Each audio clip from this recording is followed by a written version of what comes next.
Buletin Didik 3 Jun bersama saya Zaiti Zubir. Assalamualaikum dan salam sejahtera. Keputusan ujian akhir sesi akademik dalam pentaksiran sumatif bermula tahun ini tidak akan digunakan untuk kemasukan ke sekolah khusus. Menteri Kanan Pendidikan Datuk Dr. Aziz Jidin berkata, murid sebaliknya perlu menduduki pentaksiran berasingan iaitu pentaksiran ke sekolah khusus PKSK.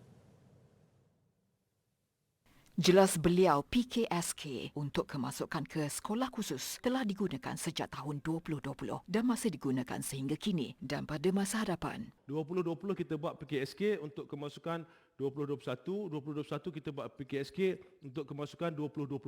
Jadi kita buat benda yang sama. So PKSK ni ada prosedur dia sendiri. Jadi kita akan buka bilakah tempoh untuk murid laksanakan PKSK dan mereka yang berminat boleh ke pusat-pusat yang telah ditetapkan.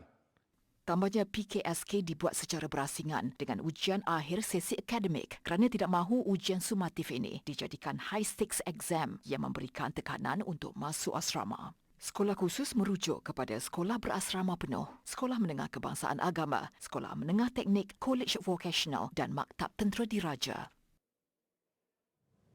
Dalam pada itu, pemansuhan pentaksiran tingkatan 3 PT3 yang diumumkan Kementerian Pendidikan semalam disifatkan sebagai langkah yang tepat untuk membangunkan murid secara holistik. Keputusan ini juga secara tidak langsung dapat mengurangkan tekanan murid dan guru yang selama ini berorientasikan peperiksaan. Walaupun mengundang perdebatan hebat dalam sebahagian besar pemegang taruh, masih ramai ibu bapa yang dapat melihat keputusan ini melalui skop yang lebih luas. Mereka berpandangan pendidikan bukan hanya berpandukan grade dan markah, sebaliknya membina karakter dan insaniah dalam diri setiap murid. Dari tingkatan 1 sampai tingkatan 3, apabila dia periksa untuk PT3, dia kena ingat daripada tingkatan 1 sampai tingkatan 3 subjek itu. Tetapi kalau kita peperiksaan berasaskan sekolah tiap-tiap tahun, so itu memang mudah untuk belajar dan kita tak perlu 100% bergantung kepada keputusan peperiksaan saja, tapi kita malah juga bergantung kepada aktiviti kurikulum dengan aktiviti-aktiviti lain. So memang Kementerian Pendidikan memasukkan PT3 satu langkah yang baik.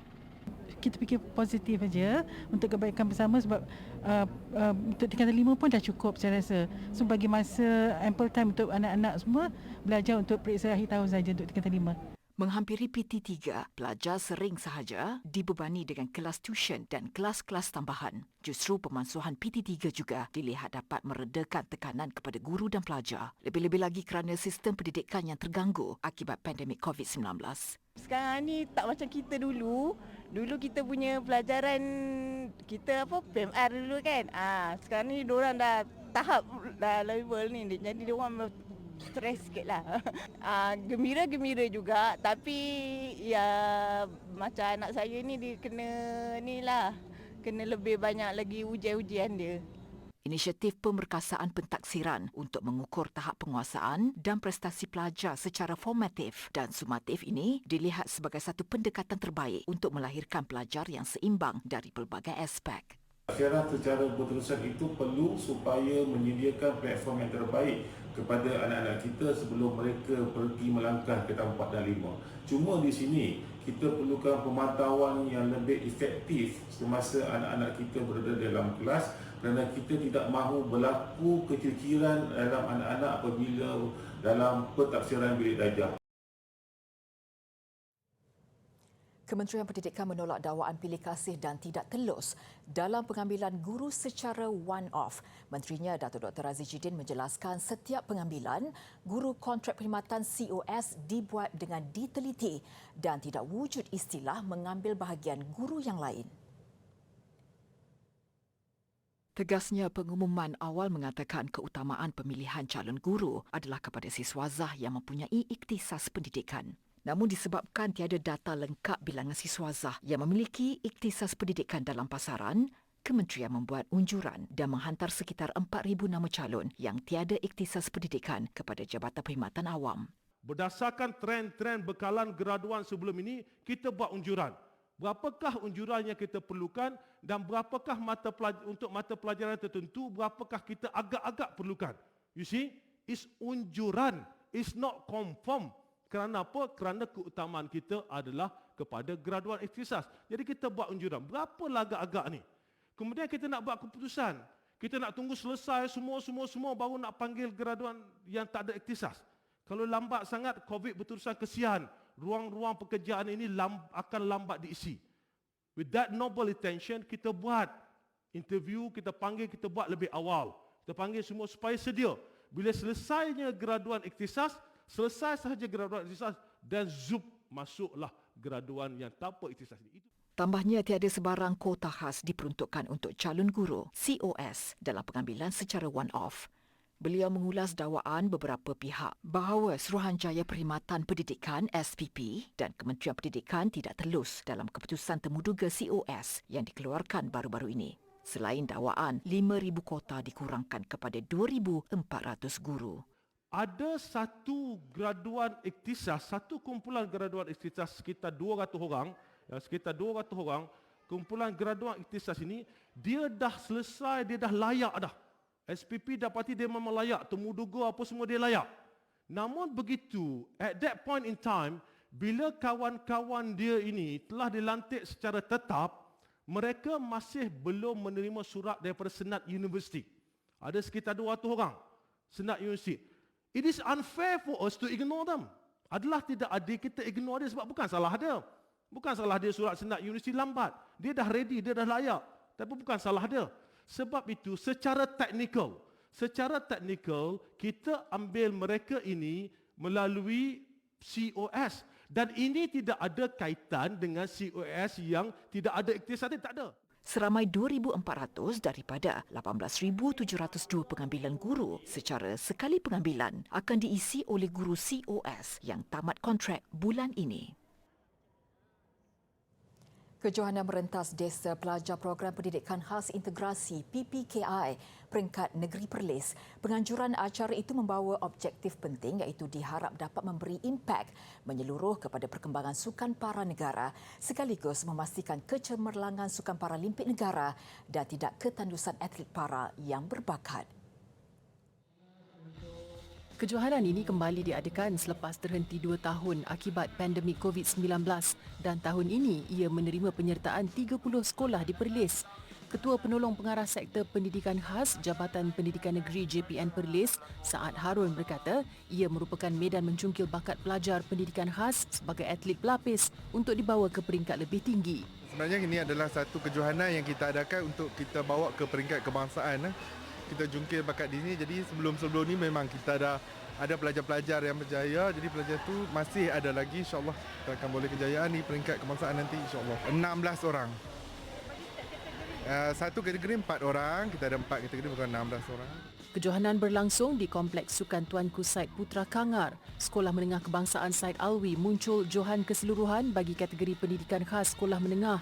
4 kategori dipertandingkan, antaranya bawah 19, 15 dan 12 tahun bagi lelaki dan perempuan. Perlis mempunyai 104 sekolah di mana 30 daripadanya mempunyai PPKI. 18 adalah sekolah rendah, manakala 12 lagi merupakan sekolah menengah termasuk sekolah khusus iaitu Sekolah Kebangsaan Pendidikan Khas Negeri Perlis.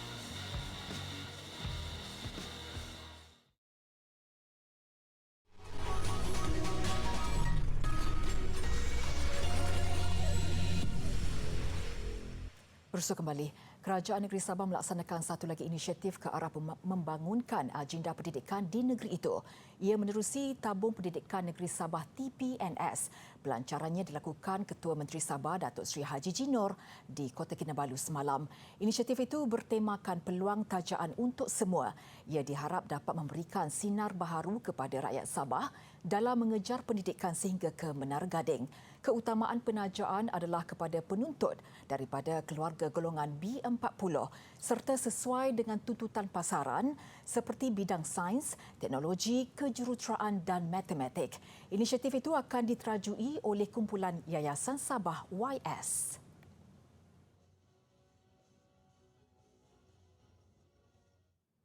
Malaysia antara negara yang menyalakan suar sempena sambutan Jubli Platinum Ratu Elizabeth II sebagai tanda penghormatan kepada pemerintahan dan perkhidmatan baginda selama 70 tahun.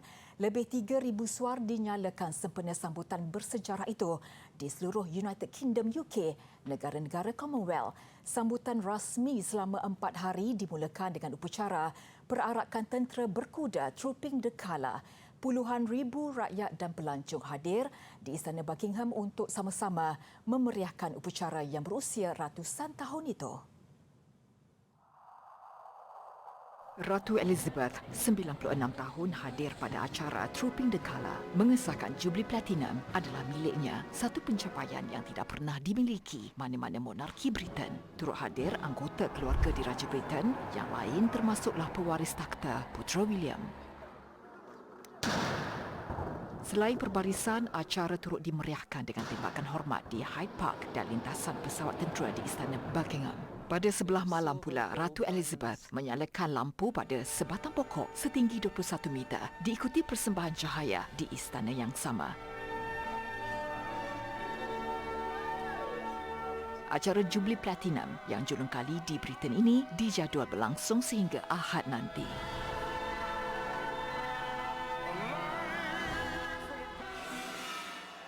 Sementara itu, Pesuruhjaya Tinggi Malaysia ke United Kingdom, Zakri Jaafar, menyalakan suar di stesen Janakuasa Battersea, sebuah projek hartanah milik konsortium Malaysia. Kuaya stesen Janakuasa Battersea yang terdiri daripada rakyat UK memeriahkan lagi sambutan dengan persembahan lagu Wow Bulan.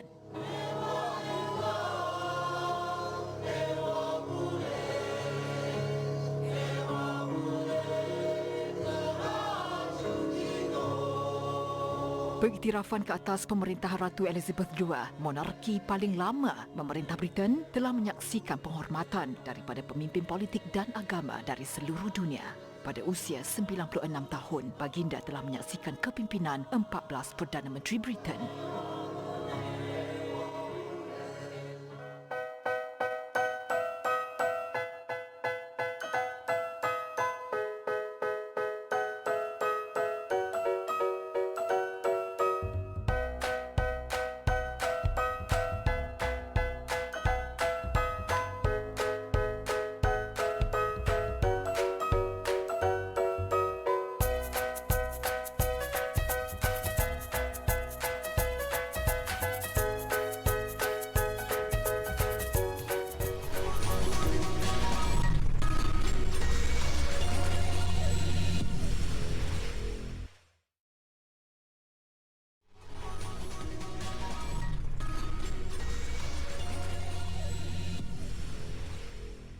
Semakin ramai penduduk California di Amerika Syarikat menggunakan rumput tiruan di halaman rumah mereka ekoran musim kemarau yang kian berpanjangan. Penggunaannya semakin meningkat selepas pihak berkuasa mengenakan larangan memberi air ke atas beberapa kawasan hijau bermula Januari lalu. Kawasan terlibat termasuk di Manhattan Beach dan Los Angeles. Ekoran kemarau, ramai penduduknya mula menggantikan rumput asli yang semakin kering di halaman rumah masing-masing. Ia juga susulan perintah larangan oleh Jabatan Air dan Tenaga Los Angeles kepada pelanggannya dalam pengagihan air bagi aktiviti di luar rumah. We've had to go to 2-day-a-week irrigation limitations for all of our customers, including residential, commercial, industrial and institutional customers. Pakar berpendapat langkah itu dapat menjimatkan penggunaan air. Ini tahun ketiga berturut-turut California mengalami kemarau. Di beberapa bahagian lain di barat Amerika Syarikat, keadaan sudah berlanjutan selama 2 dekad. Saintis menyifatkan fenomena itu sebagai yang terburuk dalam tempoh 1,200 tahun. Malah semasa musim sejuk dari Januari hingga Mac lalu, California turut mengalami cuaca paling kering dalam tempoh 100 tahun. Bertani bukanlah mudah, malah bukan pilihan pekerjaan buat kebanyakan golongan muda. Namun mereka perlu tahu aktiviti pertanian telah banyak membantu meneruskan kehidupan di waktu sukar. Di pinggir bandar Rio de Janeiro, ia memberi kelegaan kepada ribuan penduduk dalam mendepani peningkatan kadar inflasi. Antara projek paling berjaya terletak di Madureira, pinggir ibu kota Rio de Janeiro. Mereka yang terlibat terdiri daripada penduduk berpendapatan rendah dari kawasan setinggan berhampiran. Sebahagian daripada mereka mula berkebun sejak tahun lalu. Ramai daripada mereka hilang pekerjaan sejak pandemik COVID-19 melanda Brazil dan seluruh dunia. Eu estava desempregada e esse projeto veio em boa hora, né? Porque além da gente plantar, a gente cultivar, a gente vende, né? Então é uma renda boa para a gente, que ajuda a gente nesse momento difícil. Então esse projeto ele tem me ajudado muito, a até mesmo eu colocar comida na minha mesa. Projek ini membabitkan kebun persendirian di atas tapak terbiar seluas 11 hektar. Menurut Majlis Bandaraya Rio de Janeiro, projek dijangka siap pada 2024 dan dijangka memberi manfaat kepada 50,000 keluarga. Sekali pandang macam kain perca, tetapi jika dilihat lebih dekat, ia sebenarnya telefon bimbit. Itulah hasil seni seorang artis muda Ivory Coast menggunakan ratusan papan kekunci telefon bimbit terpakai yang dijahit bersama menjadi sebuah kanvas. Memang banyak usaha kitar semula dilakukan, namun cara Mono Desiree Coffee ini antara yang dilihat agak berlainan. Menurut Coffee, dia tidak mahu menghadkan hasil karyanya kepada lukisan sahaja dan memandangkan temanya banyak bertumpukan kehidupan dan masyarakat. Telefon bimbit dilihat sebagai objek terbaik. Papan kekunci terpakai yang dikumpul diserahkan kepada tukang jahit yang merealisasikan rekaan idea Coffee. Potret masyarakat setempat ini contohnya karya terbaharunya yang berharga $1,500. Pada usia 28 tahun, Coffee sudah membawa hasil seninya ke Maghribi, Belgium dan Perancis untuk dipamerkan. Malah ada yang menggelar kebolehannya sebagai artis yang menukar barang terpakai menjadi seni halus.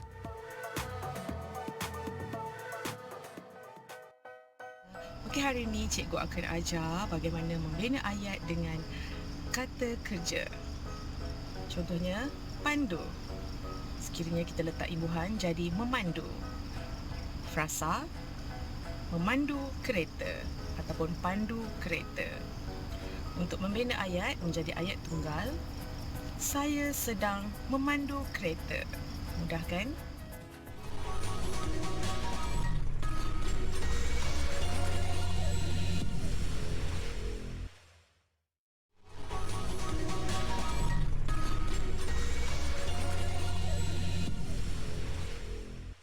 Sukan bola sepak Piala Asia bawah 23. Bukan jumlah jaringan jadi penilaian prestasi pemain tetapi keupayaan menyaingi lawan yang tampil dengan reputasi hebat selaku juara bertahan sesuatu yang positif. Itu rumusan pengendali kebangsaan Brad Maloney selepas perlawanan sulung yang menyaksikan Malaysia tewas 1-4 kepada Korea Selatan. My players shown incredible discipline in the first half and really made Korea work for their goal, and second half the game tended to open up a bit. As I said, we chased the game and opened up a little bit, created a few more chances, and my players were rewarded with one goal, which was great. But then we gave the opposition a couple of opportunities and they punished us in the end. So I think the scoreline is not really a fair reflection, but it's a credit to Korea. They took their chances well. Berlangsung di Stadium Lokomotif Tashkent, Uzbekistan, Malaysia tampil menyaingi Korea Selatan sebelum dikejutkan dengan jaringan pertama lawan pada minit ke-31 menerusi tandukan Lee Sang-min. 3 minit selepas babak kedua bersambung, Korea Selatan melebarkan kedudukan 2-0 hasil rembatan deras pemain pertahanan Kim Tae-hwan dari luar kotak penalti. Ketua pasukan Mukhairi Ajmal Mahadi kembali menyemarakkan tentangan skuad kebangsaan apabila merapatkan kedudukan minit ke-83. Namun permainan lebih terbuka pasukan negara untuk memburu gol penyamaan dihukum 2 gol pantas pemain gantian Cho Yang-wook pada penghujung permainan. Keputusan 4-1 berpihak Korea Selatan. Malaysia berdepan satu lagi tugas mencabar berdepan Thailand Ahad ini. Dalam satu lagi aksi kumpulan C, 2 lagi wakil Asia Tenggara, Thailand dan Vietnam berentak. Vietnam pantas mengejutkan Thailand apabila membuka jaringan seawal minit pertama menerusi percubaan jarak jauh Pan Tuan Hai. Begitupun kesilapan penjaga gol Vietnam Nguyen Van Ton yang gagal menampan kemas rembatan Benjamin Davis minit ke-34 menghasilkan gol penyamaan Thailand. Vietnam sekali lagi di depan apabila hantaran Tuan Thai disudahkan kemas oleh Nguyen Van Ton menerusi first timer menarik minit ke-73. Namun tandukan Koravich Tasa pada masa kecederaan melegakan Thailand untuk keputusan muktamad 2-2.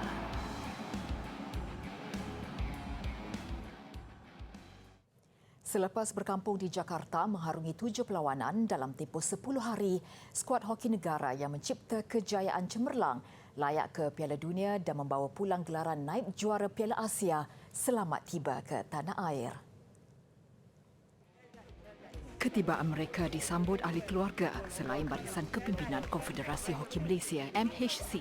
Meskipun tiada sambutan gilang gemilang, ia tetap satu detik yang cukup memujakan buat setiap pemain selepas mencurahkan keringat dan tenaga demi Malaysia. Bagi Ketua Jurulatih Arul Silvaraj, 2 misi besar yang dibawa tidak dapat dipenuhi dengan jayanya. Bagi pihak pemain dan pasukan, saya sebagai Ketua Jurulatih meminta maaf kepada MSC, MSN dan ISN because we failed to deliver what the players wanted to deliver. Malaysia beraksi cukup cemerlang pada kempen Piala Asia kali ini, menang 4 perlawanan selain 2 keputusan seri. Paling membanggakan mengesahkan tempat kepusingan akhir Hoki Piala Dunia 2023 di India. Cuma agak mengecewakan terlepas peluang mencipta sejarah menjulang trofi Piala Asia buat kali pertama apabila tewas 1-2 pada aksi final di tangan Korea.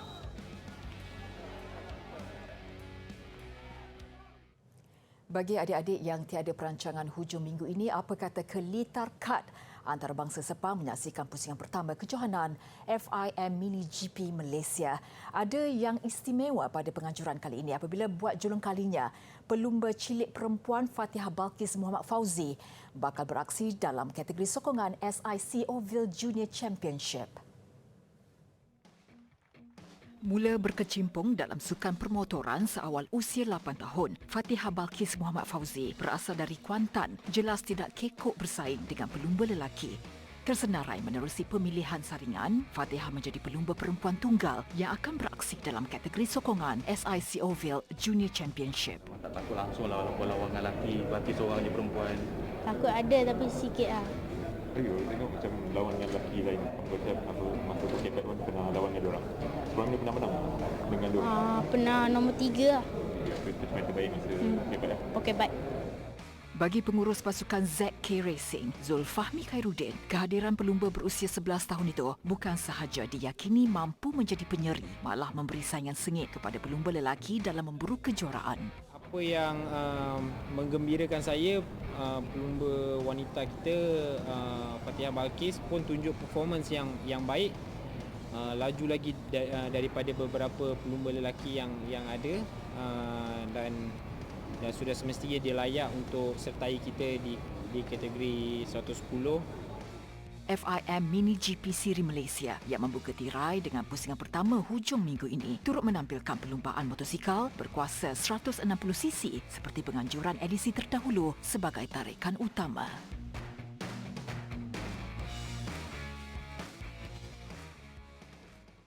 Australia antara negara Commonwealth yang turut menyertai simbolik sambutan Jubli Platinum di Britain.